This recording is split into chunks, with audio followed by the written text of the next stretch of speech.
Bonjour, on est réunis aujourd'hui, Émilie Gatold et moi, pour vous parler de l'hypnose et aussi de ce que l'on peut faire pendant ce temps de confinement, comment on peut le gérer avec des petites choses simples. Alors, bonjour à toi, Émilie. Bonjour Merci Françoise. d'être avec moi aujourd'hui. Aujourd'hui, moi, j'aimerais aborder l'apéro qu'on peut faire par Skype, hein, que je crois que justement tu as pu euh, expérimenter, qui est un moment qui peut être très intéressant de pouvoir partager avec des gens qu'on aime, de pouvoir se mettre comme ça sur écran.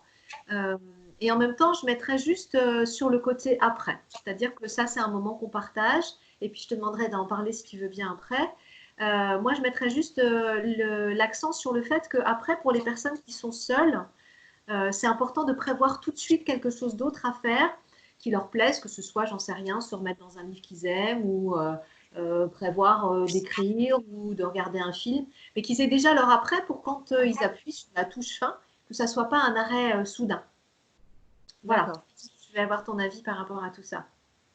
Alors déjà, on avait réglé un apéro Skype, mais comme un apéro normal, c'est-à-dire qu'en fait, on s'était donné un jour et une heure en se disant, voilà, mercredi, par exemple, 19h, on fait un apéro Skype.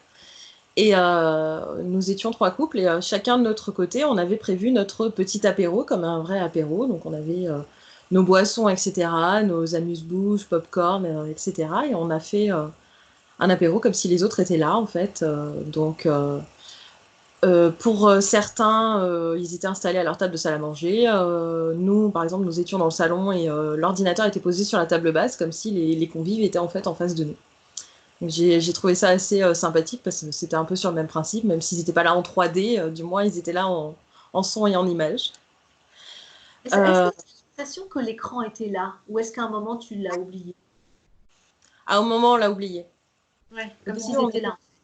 Oui, au début, on était vraiment concentrés sur l'image, etc. Et au bout d'un moment, on l'a oublié. C'est comme s'ils étaient réellement là, quoi. Ouais, c'est un peu la magie finalement de Skype, de ce que ça peut nous apporter, hein, de pouvoir échanger.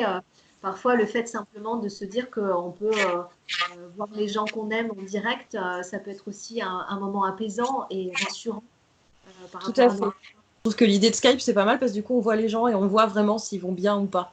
Pour terminer, parce qu'on ne va pas faire quelque chose de très long, juste se rappeler que dans cette période de confinement, c'est important de mettre en place des routines, c'est-à-dire des habitudes que l'on avait avant, comme justement le rythme de vie dans une semaine que l'on avait avant avec des horaires de repas, des activités qu'on a mis en place et qui peuvent être parfois différentes de ce qu'on faisait le week-end. Donc de retrouver bien ces routines pour que le cerveau soit rassuré que tout n'est pas, je dirais, différent de ses habitudes, qu'il puisse avoir des points de repère. Et puis, bah voilà, bah, prenez bien soin de vous, prends bien soin de toi, Émilie, et puis à bientôt. Merci, prenez soin de vous.